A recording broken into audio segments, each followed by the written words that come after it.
ఓం నమ శివాయ. నా పేరు చంద్రిక అండి.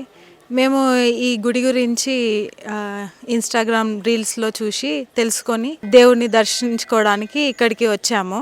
ఇక్కడికి వచ్చాక మాకు చాలా బాగా అనిపించింది. మన సంస్కృతి సంప్రదాయాలని ఇక్కడ అన్నీ మంచిగా గౌరవిస్తున్నారు. అలాగే ఇక్కడ మనం అన్ని జ్యోతిర్లింగాలని ఒకే చోట మనము ఇక్కడ చూసి దర్శించుకోవచ్చు.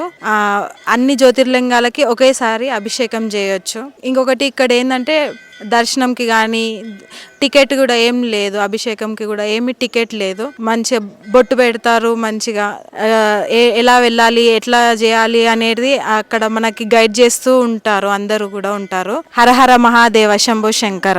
12 జ్యోతిర్లింగాలను ఒకే చోట దర్శించుకునేలా నిర్మించిన శ్రీ పుణ్యలింగేశ్వర స్వామి క్షేత్ర పూర్తి స్థాయి నిర్మాణంలో భాగంగా సిమెంట్, ఇటుక, ఇసుక, గ్రానైట్, కంకర వంటి నిర్మాణ సామగ్రిని గాని లేదా విరాళాల రూపంలో గాని మీ శక్తి కొలది సాయం చేసి సంపూర్ణ శివానుగ్రహాన్ని పొందండి.